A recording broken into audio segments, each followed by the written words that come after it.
各位网友，大家好，今天是2021年5月6号，星期四，欢迎大家参加王健每日观察直播2的节目。我们今天有2个主题，第一个是中美重启贸易谈判，贸易战下篇吗？那么另外一个是美国宣布豁免知识产权保护的药疫那么主要是讲疫苗我们先说第一个，南华早报报道说，中美两国即将安排会谈，评估中美贸易谈判第一阶段协议的执行情况，讨论目前的分歧和冲突。美国贸易代表戴琪和中国国务院副总理刘鹤将出席会议。这是南华早报的报道。那么这是可能的，为什么？5月5号，美国贸易代表戴琪在出席金融时报举行的网络讨论会，他在讨论会上说，他重视美中贸易政策的连续性，包括美中去年签署的第一阶段协议。目前他还没有和中国副总理刘鹤或其他的官员接触但他期待在短期之内和中国贸易代表正式联系，评估第一阶段贸易协议的进展。他说，我尊重美国政策的连续性，尤其是美国的贸易政策，而且我非常期待与中国贸易代表正式接触，评估中国的表现，听取中国的意见，表达美国关切要点，并规划未来前进的道路。戴琪强调，美国不会回避对中国强硬的态度，但务必做到公平。那么针对这个美国对中国的关税是否会取消或者是加税议题，戴琪表示，在很大程度上，这将取决于美国与中国的对话，以及我们对美中贸易和经济协议有效性的评估那么川普总统是2018年发起中美贸易战，中美贸易战是从关税开始，那么到了2020年的1月签署了第一阶段贸易协议。那么双方原来是计划去年的8月份举行会谈，评估贸易协议的执行的情况。其后因为这个疫情还有双方关系恶化，所以就被推迟。那么目前美国经济在强劲复苏美国内需带动进口非常的快那么美国商务部5月4号公布3月份商品和服务贸易逆差进一步扩大到744亿美元，高于修订前值的705亿美元，再创历史新高也就是美国的贸易赤字再创新高。那么5月6号，中国外交部发言人汪文斌在主持例行记者会的时候，有记者问美国贸易代表戴琪说他期待近期和中国贸易官员会面，他有什么评价？汪文斌说关于中美贸易关系的具体情况，建议你向主管的部门了解。作为原则，我重申，中美经贸合作的本质是互利共赢的，中美双方关系存在广泛的共同利益和巨大的合作空间。这里面有一个很重要的点，就是什么呢？美国贸易代表办公室在4月1号发布了长达570页的2021年贸易评估报告这个贸易评估报告是拜登政府任内的第2份贸易议程的报告，那么揭示了美国和主要的贸易伙伴之间存在的一些问题和他们的美国会的基本的立场。这份报告呢，肯定了川普政府和中国签订的中美贸易第一阶段协议，说这份协议建立了强有力的争端解决系统，可确保迅速有效的实施和执行。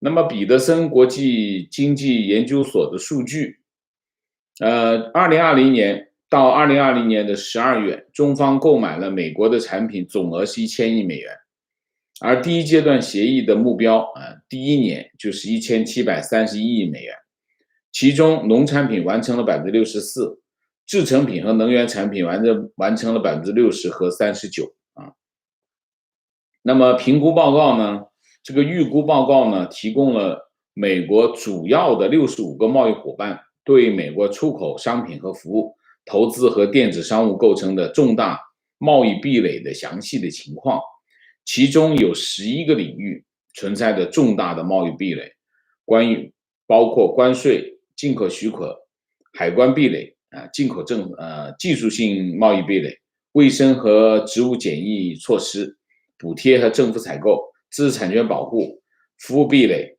这个数字贸易和电子商务的障碍、投资障碍等等那么，尽管拜登政府一直是要修复美国跟欧盟之间的关系，但是美国贸易代表戴琪上任之后，就不断的游说他的盟友主要是欧盟加入美国的新经贸联盟，但是美国对欧洲的贸易政策依然非常强硬。它涉及到几个领域，第一个领域就是一个是就是波音和空客补贴大战这是目前仍然在进行当中的一个非常棘手的问题。第二个就是数字税，数字税是美国跟欧盟激烈交锋的另外一个议题。3月26号，美国宣布对英国、意大利、印度、西班牙、土耳其、奥地利6个国家数字税发起调查。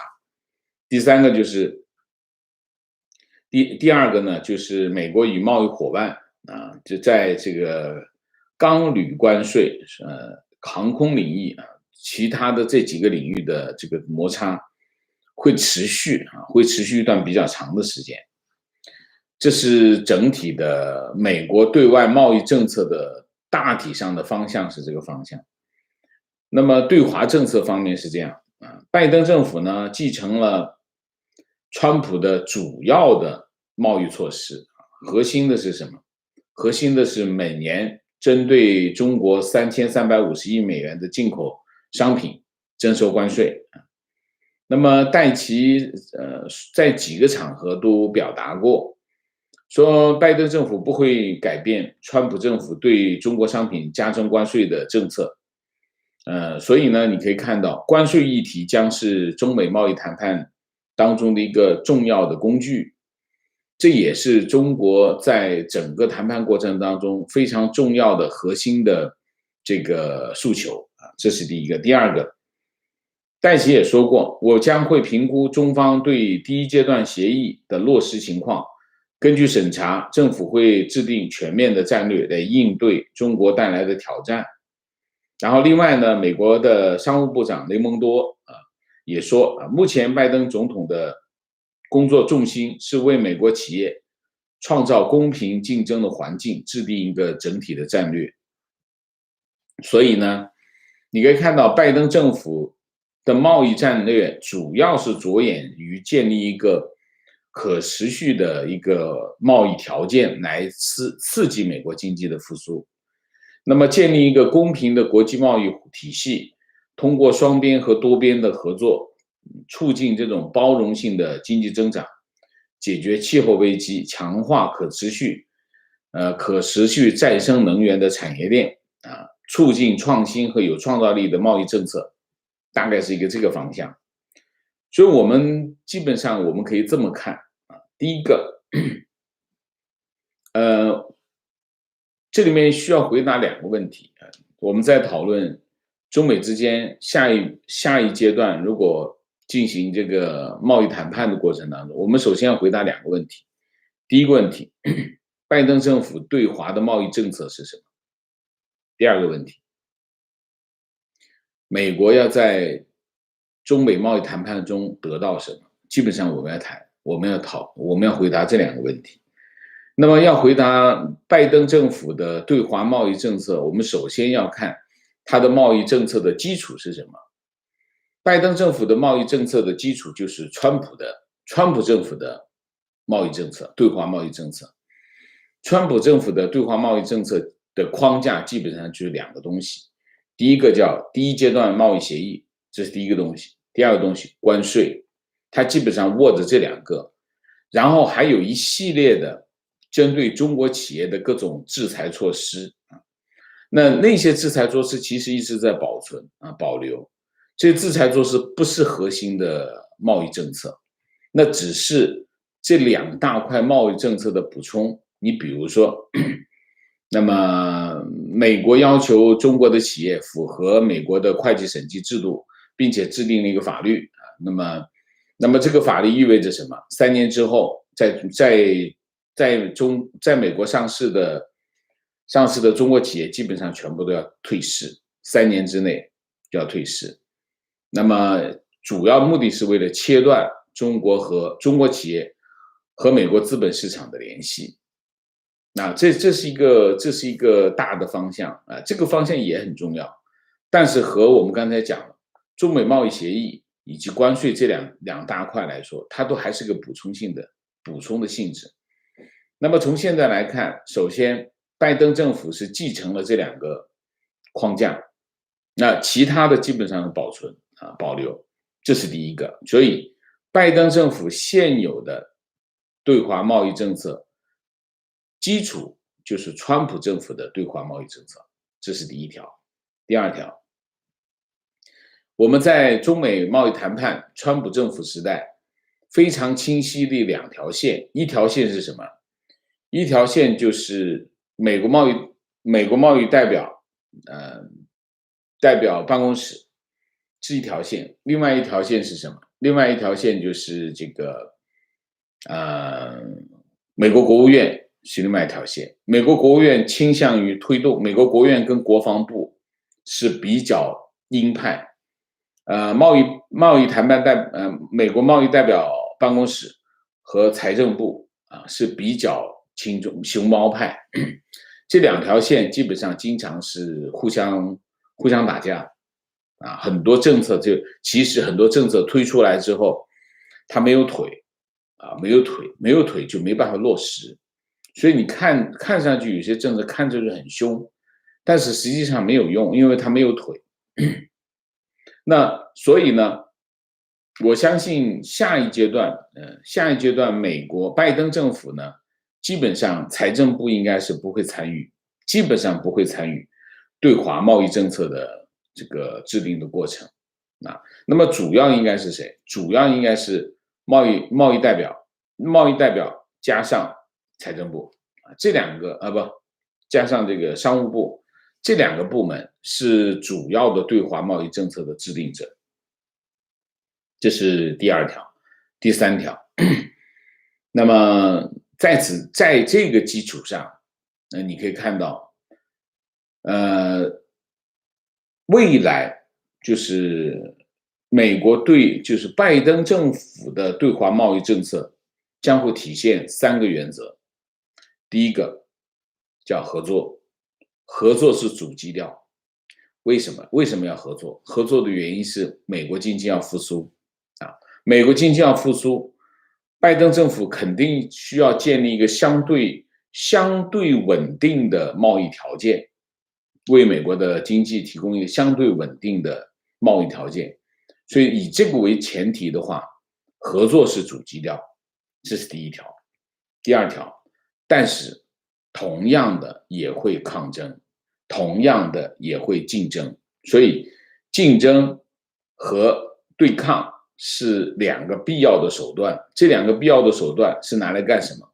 维持贸易条件，维持更好的贸易条件的一个手段。所以你可以看2点。第一点，我们可以看到，从戴琪的这个行为来看，他其实如果要硬朗起来，他会非常硬朗。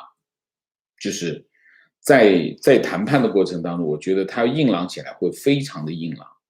这个和这个莱特希泽有点不一样。莱特希泽其实非常专业他是个非常专业的谈判代表。但是莱特希泽非常清楚川普总统要什么，所以这里面有一个什么东西呢？有根筋，这根筋是被捏住的，就是川普总统非常需要一个贸易协议，这个贸易协议对于他来说很重要。所以这就是莱特希泽为什么在谈判的过程当中，他并不是特别硬朗为什么？因为他被看穿了。他被中方看穿了，就是你要这个东西。所以你可以看整个的谈判的过程当中，最后是什么？最后是川普给习近平打电话，晚上跟他打，我要这个协议，今天就要，马上就签。打完电话马上就签，才会签出一个这样的协议来。这就是，所以这跟专业性的这个贸易谈判是完全没关系的。其实那是没有关系，所以莱特希泽是很专业的一个贸易谈判的对手，但是他的这种专业性并没有完全体现出来。但是你可以看戴奇现在的这个表现，可能和莱特希泽就完全不同啊，这是第一。第二，总的来说，我觉得大方向还是要合作。啊，美国经济要复苏啊，希望提供相对好的条件，但是争取好的条件，美国政府手里握着什么？握着两样东西，一个叫关税，另外一个什么？另外一个是订单。那你想，美国贸易赤字创高峰，创高峰意味着什么？当然，这个时候我觉得美国这个时候会不会打贸易战？如果谈不好，照样打。谈不好照样打，就是，我觉得他们就是说拜登政府的团队会更有整体性，不会自己跟自己掐，啊，不会自己跟自己掐，跟川普政府不大一样。川普政府有一半时间是自己在跟自己掐。好，我们下面讲第二个主题啊，美国宣布豁免疫苗知识产权保护的要义啊，因为这个议题呢，这2天不断的有朋友给我打电话问我这件事情啊，那我就把这件事情稍微的梳理了一下，也跟大家报告一下这个情况到底怎么回事啊，因为中间有很多不清晰的地方。5月5号下午，美国贸易代表戴奇发了一个通告啊，这个通告这么说，他说这是一场全球卫生危机，疫情的特殊情况需要用非常措施应对。那么拜登政府坚决确认知识产权保护，但为了结束这场疫情，我们支持放弃对新冠疫苗的保护。但其说，美国将与世界贸易组织就放弃新冠疫苗的知识产权保护进行文本为基础的谈判。公告说，世界贸易组织以协商一致为基础的性质以及所涉及问题的复杂性，这些谈判需要时间啊。戴奇指出，美国政府的目标是尽快的、尽可能多的人提供安全有效的疫苗。随着我们为美国人民提供疫苗得到保障，美国政府将继续加大努力，与私营部门和所有可能的伙伴合作，扩大疫苗的生产和分发，并努力增加生产这些疫苗所需要的原材料。事实上，戴奇的这个通告呢，反映出来的事实呢，并没有他通告这么简单。他推广其实想的很简单，但其实不是这样啊。那么，全球我们是讲知识产权保护这件事情。知识产权是什么？首先，知识产权就是产权，是产权的一种。我们之前讲过，资本主义的发展是基于什么？基于现有的产权制度，叫私有财产神圣不可侵犯。其实知识产权呢，也是产权制度的一部分。那么全球有一个知识产权，其实你不能够说知识产权它不能够仅仅基于国内法。为什么？因为你要知道，当你有个发明的时候，你在国内不被这个侵权，你可能在其他国家会被侵权。所以知识产权它不仅仅是要基于国内法，而且要基于国际协议。所以呢，全球知识产权的保护是建立在世界贸易组织的框架下。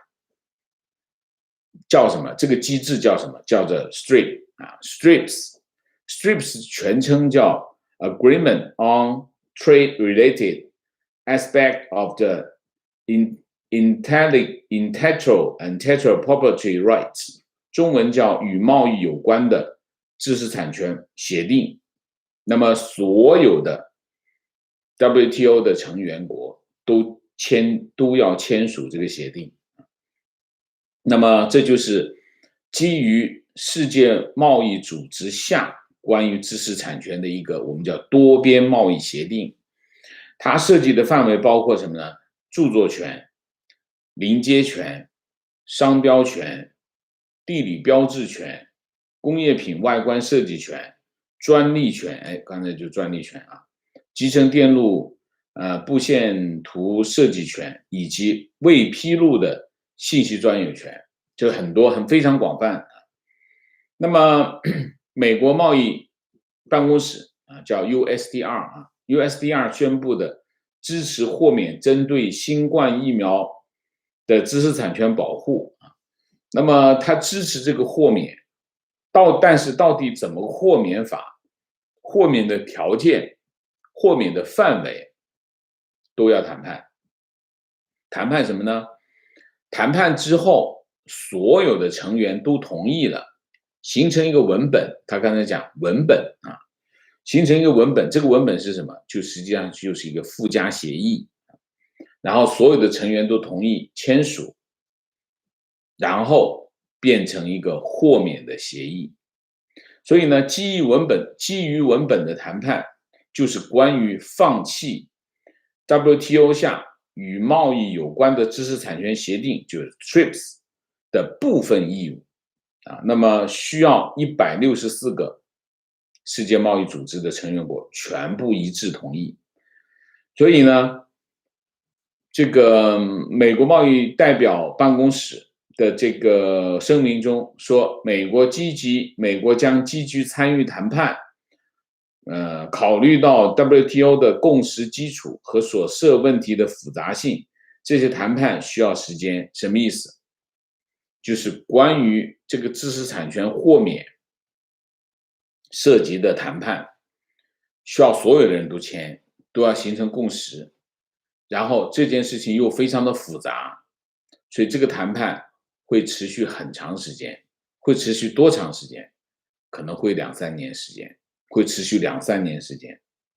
就在5月5号当天日内瓦 WTO 总部也在召开理事会，讨论 TRIPS 下这个疫苗知识产权豁免的问题，就是讨论这个问题。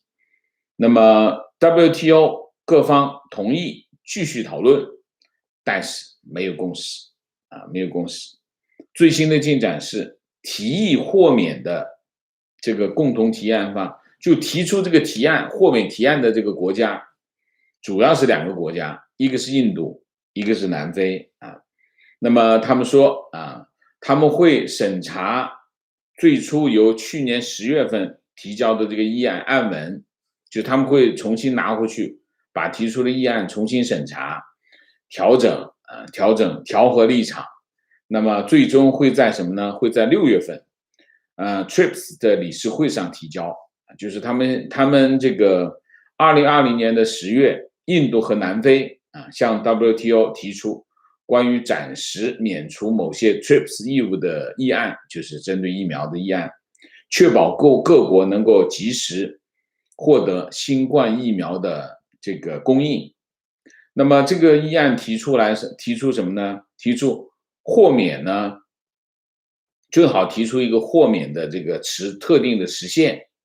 你比如说2年或者3年，豁免3年时间或者2年时间。那么或者是什么呢？或者是这个直到这个世界上大部分的人口都已经接种的疫苗，这是它有个时间限制，不是永远豁免那么美国对这个提案的态度呢，其实是有个转变。川普政府是反对的，然后拜登政府是肯定是支持的就是在1月20号前后态度是有不一样1月19号 TRIPS 理事会上，美国、欧盟、瑞士、英国、日本都反对这个提案认为放弃知识产权并不能解决疫苗供应的问题。然后拜登政府执政之后2月4号举行的 TRIPS 理事会非正式会议上，美国就开始改口风，然后美方代表在会议上表示，美国致力于与国际伙伴合作，确定切实可行的方法，增加世界各国获得安全有效、负担得起的这个疫苗的途径，并支持推动新药开发的政策。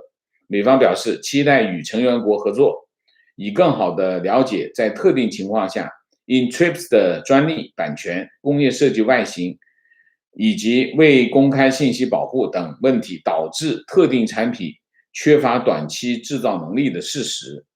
开始讲有这个问题了啊。那么美国重申，知识产权框架提供了重要的法律和商业激励措施，促使私人实体承担风险并进行适当的投资，并确保产品的有效商业化和快速生产。美国认为，如果没有有效的知识产权保护，这些产品的开发和商业化可能不会以更有效、高效以及及时的方式进行。至此，美国在 WTO TRIPS 的问题上态度就转到积极的方向。所以呢，同时这个美国贸易代表戴奇3月中旬正式上任之后，美国贸易代表办公室也开始积极的参与这个立场协调工作那么4月26号到28号3天之内，戴奇通过这个网络会议的方式，几乎和所有欧美大药企的高管就这个豁免 TRIPS 协议中的有关于新冠疫苗的特定条款进行了讨论。他找了谁呢？找了辉瑞、阿斯利康、Novavax、Moderna， 还有谁？还有比尔盖茨比尔盖茨他们也投资疫苗不过呢，他们就没有公布这个讨论的结果。那么各大药厂会和这个贸易代表继续保持沟通。5月5号，这个戴奇说了这个美国政府的立场之后，这个 Moderna 跟 Novavax 的股价都跌了然后呢，这个美国制药业的这个游说巨头叫美国制药协会这是很有钱的一个机构，发布了一个愤怒的声明这个声明说，在疫情期间，拜登政府采取了前所未有的政策，破坏了我们对疫情的全球反应。这个决定在公共和私人合作伙伴之间造成了混乱，进而削弱已经紧张的供应链。不过呢，老实讲，这个药企的担心是有道理，因为提案中要求暂时豁免放弃的义务当中的条款来看，它中间涉及到核心的商业机密，就是你的配方制作的过程等等。那么从5号不是 WTO 的理事会，双方正反两方都没达成协议但是呢，这个提案方就是南非跟印度说他会重新调整他们的议案，然后在6月份再提交。那基本上是这样所以这件事情没有那么快。第一，没有那么快。第一件事情，首先就这个豁免的这个文本，首先要大家达成一个协议，就是愿意做这件事情。这个在 WTO 里面就是一个需要很长时间谈判的过程。然后愿意在什么范围下豁免，那是更复杂的谈判这件事情呢，最近谭德赛跑出来世卫总干事谭德赛也在呼吁豁免新冠疫苗的知识产权保护。他说，如果要为大多数成年人接种疫苗，实现群体免疫，需要的疫苗将大大超过现有的数量。为了提高疫苗产量，暂时豁免疫苗知识产权非常重要。这不仅仅是一个慈善的问题。那么现在的问题是什么？现在的问题是，如果新冠疫苗知识产权放开的话，对疫苗行业有什么影响那么疫苗现在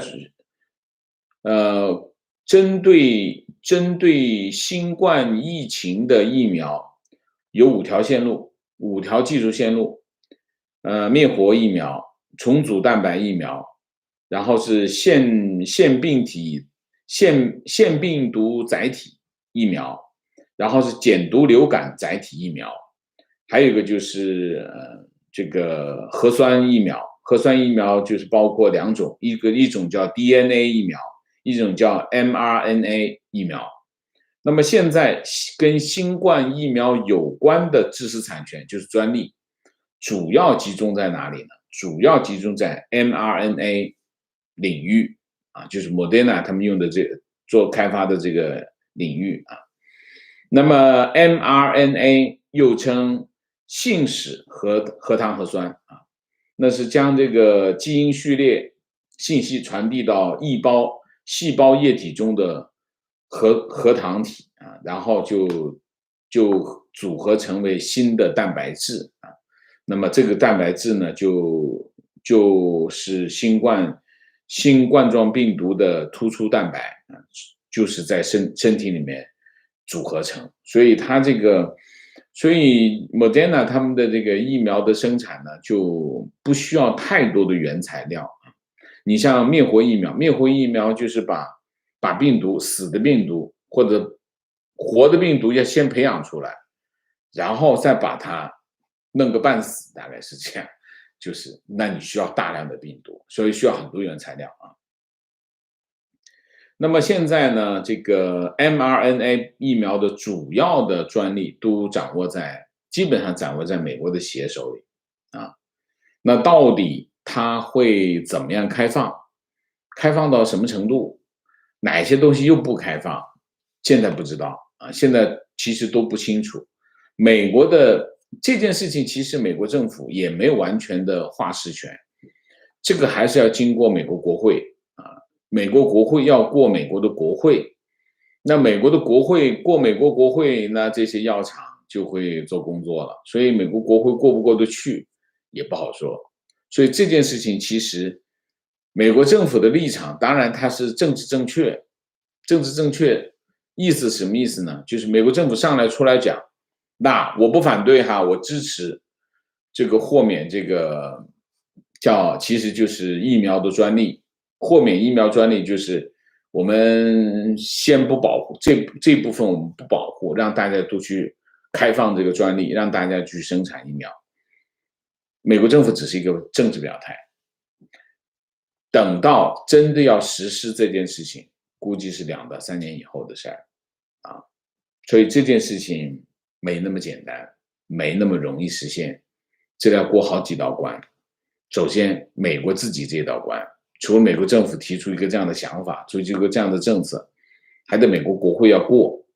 美国国会过，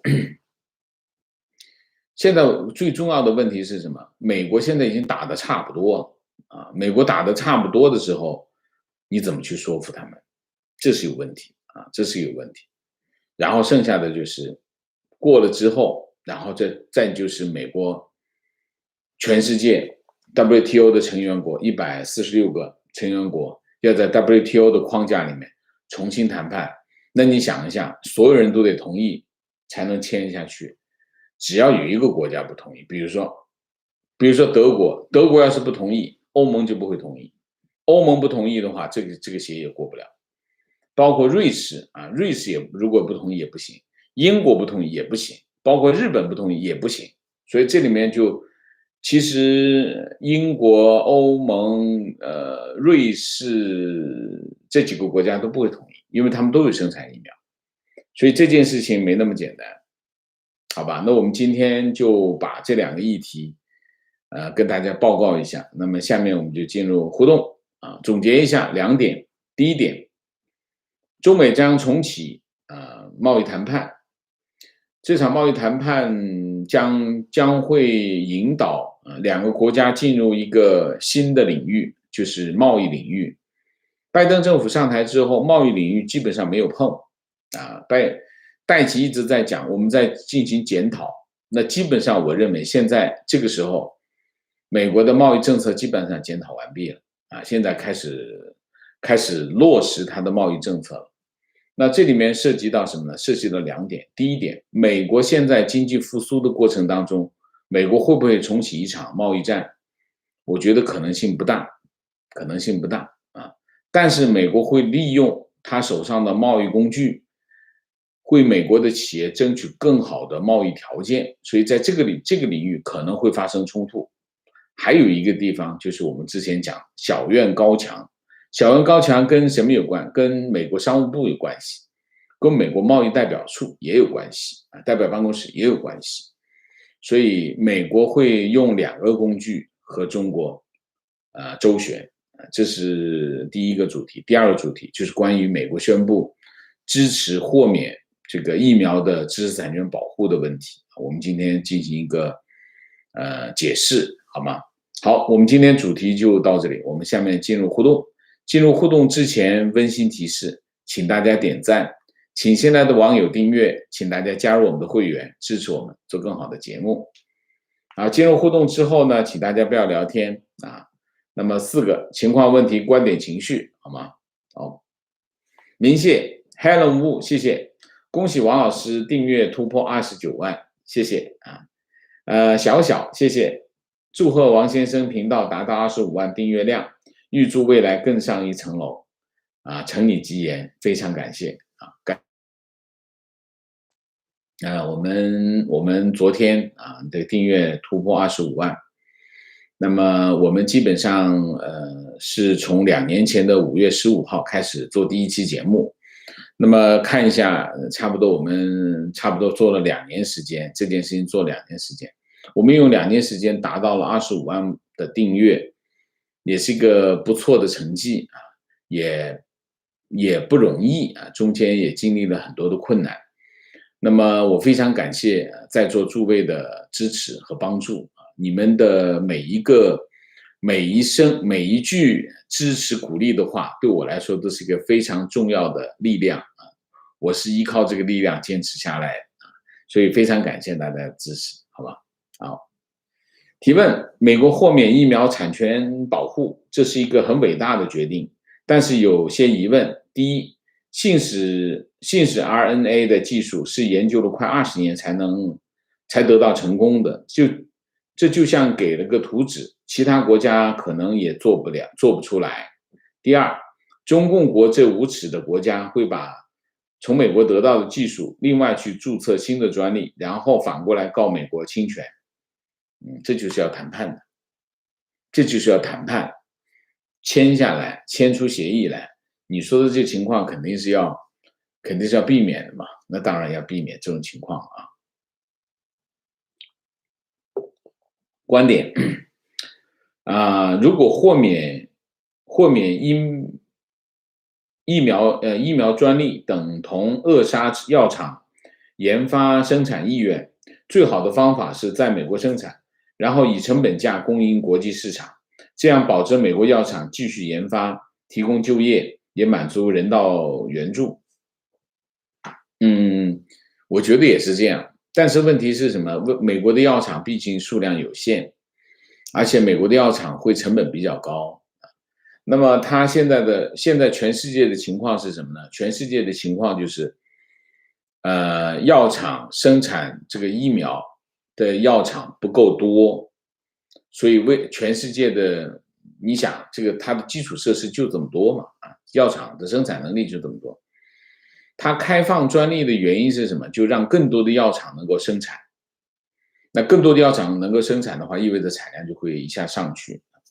当然，这个观点也是对的，就是如果你不保护知识产权的话，那药厂以后为什么还要研发这个新药呢？新药需要很长时间的投入，巨大的投入，那我会有风险。你不小心把我的专利给公开了，那豁免了。其实专利是已经公开的，专利是公开的，因为你在登记的时候，你要告诉大家这个技术是我的，技术是什么1、2、3、4、5、6、7、8、9、10，你全部都公开的，只是我公开了之后你不能用，你要用的话我就告诉你去，就这个意思。所以技术其实大家都知道，这第一点，前面的网友说的对，技术大家都知道，但是你知道这个技术，你也未必做得出来。为什么？因为你这个技术需要设备，需要各种产业链，支持，你才能够把这个东西生产出来，而且你研发出这个技术，跟你后面的一些相关的技术是有关系的。但是呢，现在的问题是，这不就是要谈判吗？谈判的意思就是什么？在这么特殊的环境和条件之下，我们在一定的时间范围之内豁免，让全人类能够迅速的得到疫苗，把这场疫情打败，然后我们这个就又封回去了，又保护起来了，又不可以用了，大概是一个这样的意思啊。所以出发点是很好的。这个出发点就是因为你看，这个人类面对一个这么可怜凄惨的这样的 situation， 而我们现在已经有技术来做这件事情，去抵抗它。我们现在的问题是，因为这个专利的保护，其他人不能够生产这个武器，那我们能不能豁免让大家能够生产的武器啊？那么同时，这个搞定这件事情之后，把这个疫情打败之后，我们再去保护它，行不行？是这个意思啊。如果美国药厂能够足够生产，疫苗供应全世界，或者是其他的药厂能够现有的药厂能够供应全世界，就没有这一说。现在的问题是，所有的药厂的产能都是不足的，才导致全世界的疫苗供不应求，原因就在这里啊。情况去年台湾有个医生发明安全的筛查武汉病毒容器，并且开放给全世界使用。各国医生都说这很好的发明，结果中国人把这台湾医生发明拿去申请专利，这个我不意外，我真的不意外啊。新闻加提问，柏林消息，德国在当地时间周四拒绝了美国关于放弃新冠疫苗专利保护的提议，并说疫苗生产最大限制不是知识产权，而是提高产能和确保质量。王老师怎么看？当然，所有的药厂都是这样的理由，就是怎么样确保这个产品的质量，怎么样确保产能。这产能当然跟什么有关系？跟设施有关系。你药厂的设施就是这么多嘛啊。我同意啊，就是这个没有错，就是不一定每一个药厂都能够有条件做到保质保量，做出这个产品来。就算你有这个技术，你不一定能够就算你知道这个技术，你也不一定能够生产出合格的产品来。这个是对的。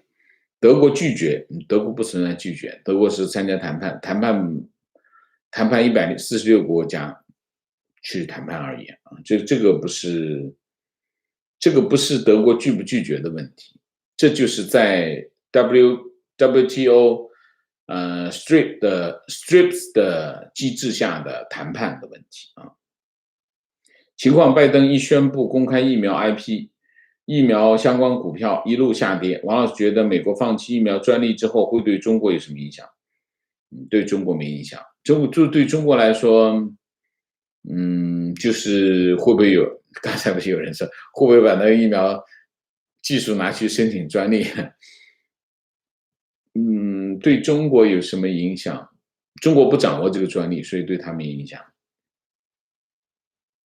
提问：五一假期全家聚会，聊天时有人说自己打疫苗打过了，我随口就问了一句：我就不占国家便宜了，等着打美国的。这一瞬间就像点燃了火药桶，被群起而攻之，包括2个公安系统局级领导的长辈和法院的堂妹告诉我美国死了多少人，有效怎么会死人？疫苗中国第一，吓得我赶紧认错。不是说体制内的人比老百姓更清楚真相吗？看他们这样内心很难过，他们不像故意说假话，完全是条件反射，立刻就反驳批评我OK， 情况加情绪啊，坐标澳洲媒体报道，中国需求猛增，铁矿石现货价格历史首次突破$200。我在年初中国开始对澳洲贸易打压的时候，以为澳洲股票要跌，赶紧以30多元的价格清仓 BHP，今天回头一看涨到50了OK 好吧。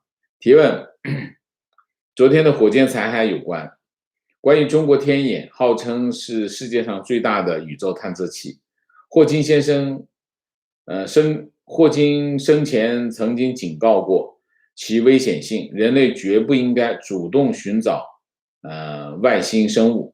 为什么欧美等先进国家不做这件事情，或者不阻止这件事情？任性和无知会为人类带来多大的灾难？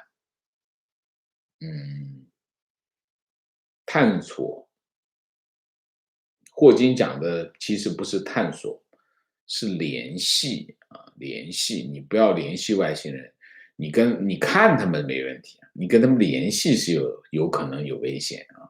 霍金的我印象中是这样的意思啊。观点：英国和以色列在打疫苗进度上领先全球，再次证明这个两个国家具备最高的执政水平。国家领土有大有小，军力有高有低，国力有强有弱，执政水平体现在政策匹配国力，在最大程度上为国民提供高水平服务。英国和以色列两个国家的政府表现的当得起大家长期以来对他们的赞誉。OK， 同意啊。观点：关于为什么国内五一长假期游客人多的一个解释。我一朋友在国内2线城市人才市场找工作，想找一个双休的工作都很不容易，有的公司1个月只有4天假，就更别提带薪假期了，请病假要扣钱。在这种情况下，5一、11是唯一可以出去游玩的机会。王老师在上期节目提到，你在国内工作时每周都有人请假，我只能说是你是位好老板，你的员工很幸运。当然，公司不是我的，是集团的。那我们是一家上市公司，我们必须按照劳动法执行我们的这个公司政策。所以在这个问题上，其实很多公司都应该是这样，就是很多上市公司都应该是这样。至于说那些像马云啊，说996啊什么的这些，老实讲呢，我是一直认为，提倡996的这种人，怎么说呢？不能要求别人的，你自己这么做那是你的事情。作为一个管理人员，我还是这么看，所有的加班都是管理的失败，所有的加班都是管理的失败。一个好的管理，一个有效率的管理，应该是不加班啊，996更不要提了。所以在这个问题上，我觉得一个企业靠压榨员工来实现它的利润，这种企业是没有竞争力的啊。真正的企业不是靠压榨员工来获得利益，而是靠他自己的创新，靠他优质的管理，靠他的运行水平来获得利益的啊。情况，王老师上午节目提到5一扎堆出游的情况中，公务员休假1000元一天，并不是每天扣1000元，实际情况是公务员有带薪假期，如果当年没休假，年底可以折现1000元一天的福利发放，工龄越长，带薪假期越多，有的一年15天带薪假期不休，年底能拿15000，所以没有特别重大的事情是不会请年假的。所以他们也会赶在5一，也会在5一赶人流出游。OK， 观点：中国人很爱面子，但是里子撑不起面子，只能去消费低的地方。开不开心，他们心里很清楚，至少混在人群当中，表明自己混得不比别人差。为什么要花钱受罪？因为不去旅游，你就有罪。亲朋好友的闲言蜚语会让你感到自卑。在他们眼里，你平时的面子可能是装出来的，假期可以衡量你的里子。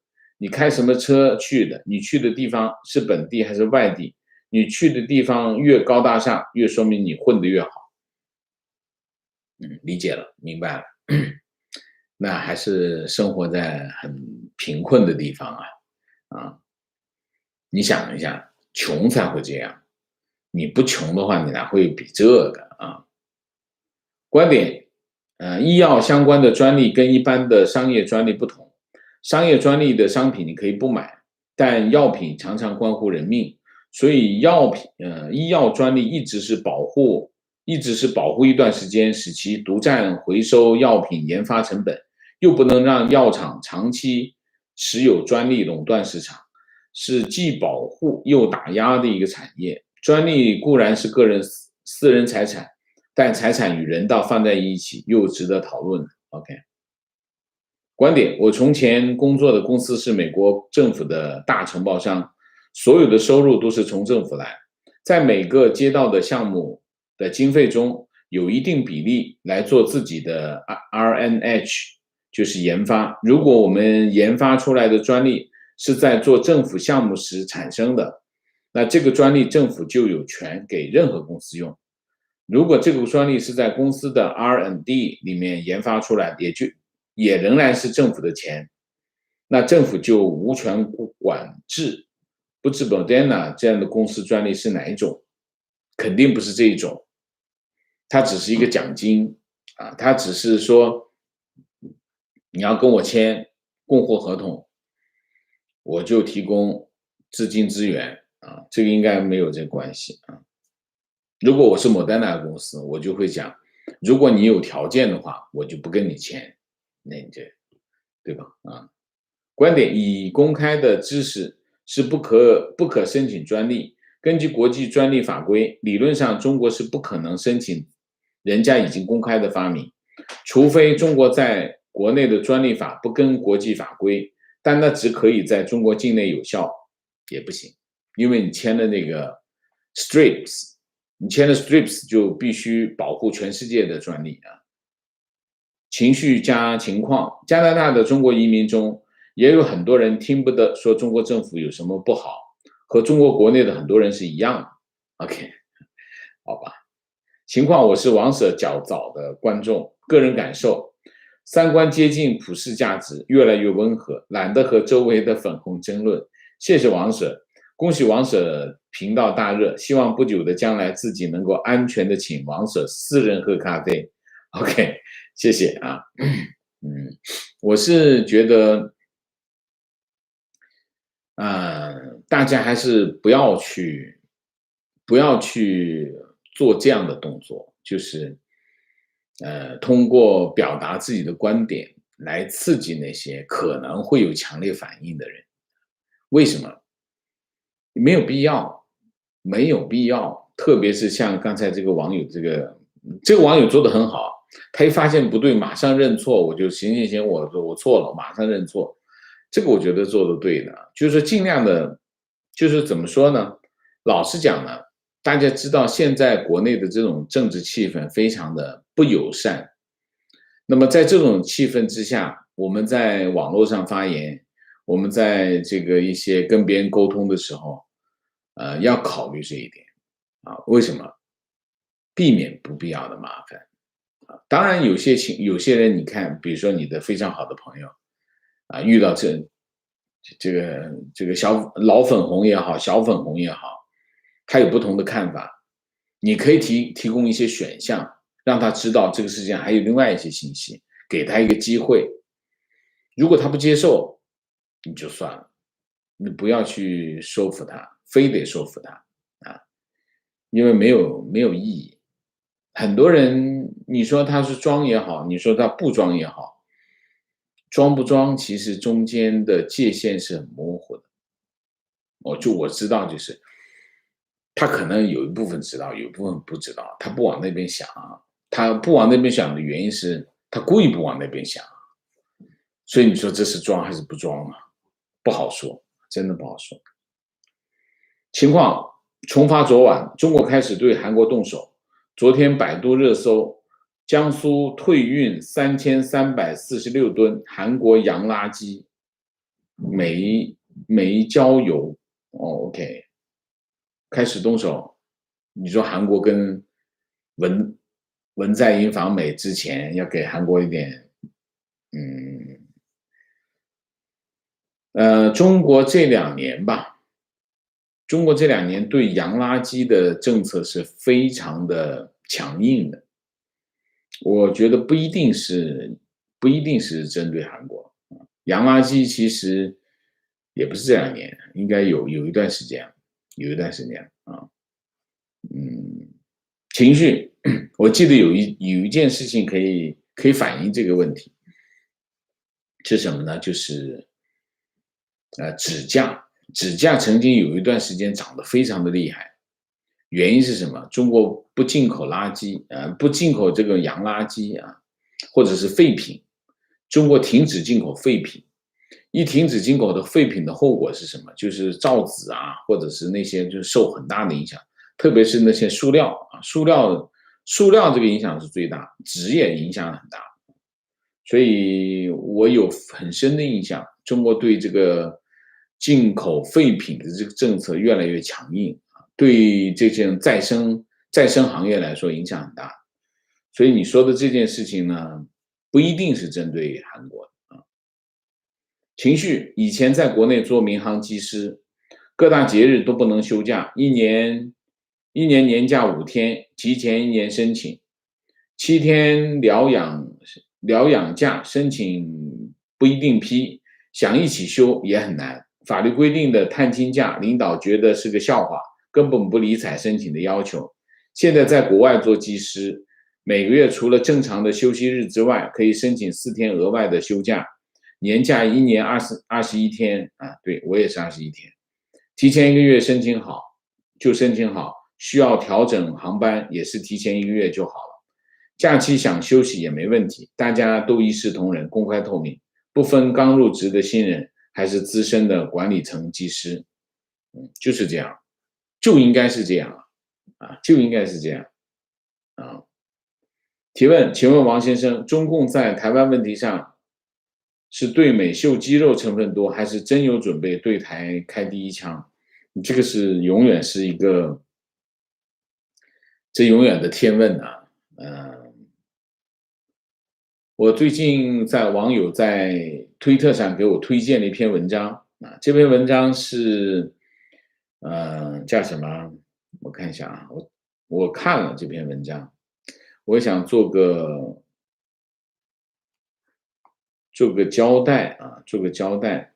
这个网友推荐的是这个《纽约时报》的一个专栏作家的文章，这篇文章的题目叫什么呢？拜登的台湾政策是真正的深层次的鲁莽啊，他的意思是什么意思呢？他的观点就是讲中国，拜登现有的政策呢，把美国推向什么呢？推向跟中国开战的这个程度啊。然后他的这个认为，如果美国跟中国开战的话呢，那就是一场非常可怕的场景啊。这是他的文章啊。这个网友在推特上问我怎么看这个问题。今天你也提这个问题，我正好一起讲讲我的看法。这个专栏作家的这个文章呢，当然他也是做过他的功课的啊，但是这个文章非常典型的反映了2点。第一点就是高估了中国的实力啊，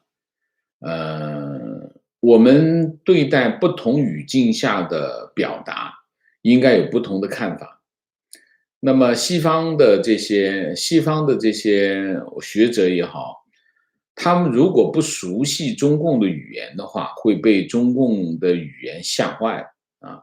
就是中共的语言它的表达事实和观点之间的界限是很模糊的，就是说我想做到这一点，跟我已经做到这一点中间是很模糊的，所以他会误解误读。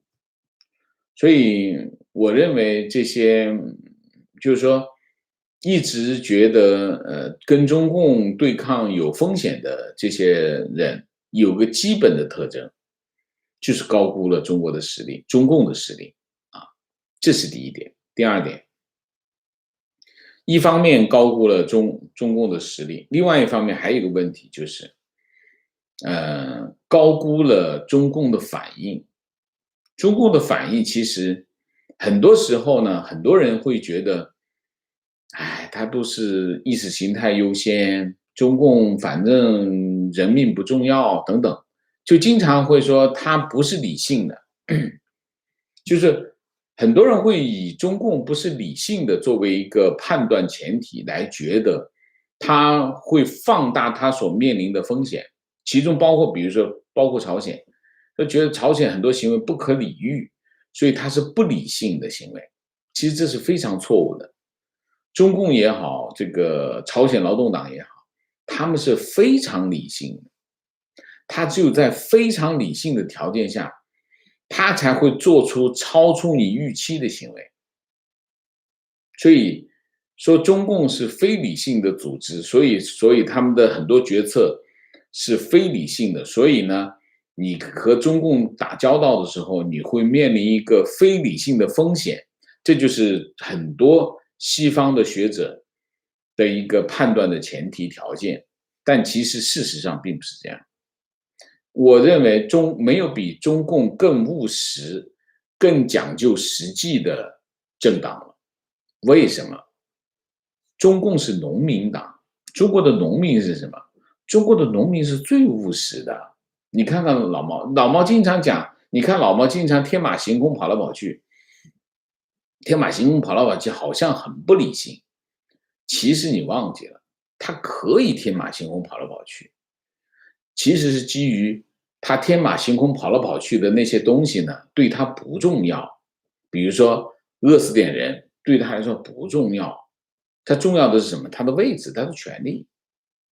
他只要那件事情不会威胁他的位置和权利，他想怎么干就怎么干。所以外界不了解这一点，不了解他背后的逻辑，他行为背后有一套逻辑，这套逻辑不为这些学者所认知，所以才会觉得中共的行为是不理性，他会做一些不理性的行为，只不过那个逻辑你不懂而已。所以这就是我说他们会出现的误判就在这里。第一个，不了解中共吹牛的这个作风啊，中共历来吹牛，他建党第一天开始就吹牛，吹到现在之后他就没停过，撒谎吹牛，这是中共的一个基本套路，这是第一个。所以外界，你当然你一个政府能够乱说话吗？不能够吧。你一个政党乱讲话不能够吧。但是恰恰中共也好，中国政府也好，他就是吹牛，天天吹牛，这是第一条。所以这吹牛把这个人给吓得够呛，说什么航母杀手。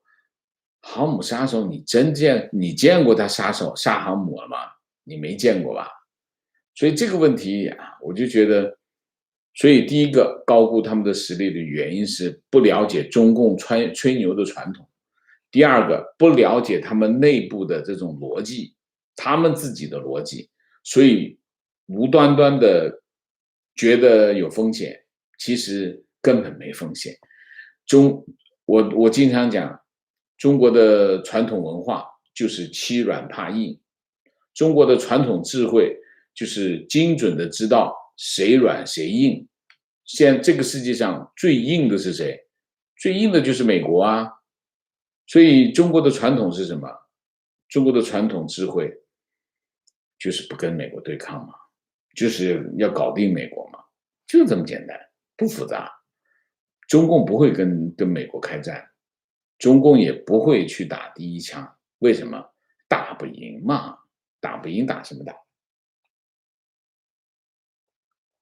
情况专利是有国境限制的，我有一个美国专利，公司觉得有用，就去欧洲和亚洲几个国家再申请专利。观点，当然，当然是这样的。专利都是有国境的，这个是没有疑问。但是呢，参加这个 STRIP 的国家，就是你签了这个协议，就是你在美国申请的专利也受到这个协议的保护，理解吗？所以如果你被侵权了，你可以，当然你可以去当地打官司，当然如果你打不赢，你去找你政府帮忙，去找他麻烦，你也一样可以。当然不容易，这件事情是不容易的啊，不容易实现啊。观点：1989年的时候，美国药厂默克总裁罗伊瓦杰洛斯顶着压力，以700万美元的白菜价格把乙肝疫苗技术转让给中国。1993年到2018年，25年间，中国至少有5亿新生儿接种了这种疫苗，而乙肝曾经是中国致死的第2大疾病，仅次于烟草。如今，小粉红们看到美国政府宣布支持豁免疫苗知识产权，马上就用最坏的恶意揣测美国政府和药厂。我不明白小粉红明不明白，他们自己大概率是美国过去几十年来价值观传播中的受益者，是这样的啊。情况，日本临时工也有权享受有薪假期。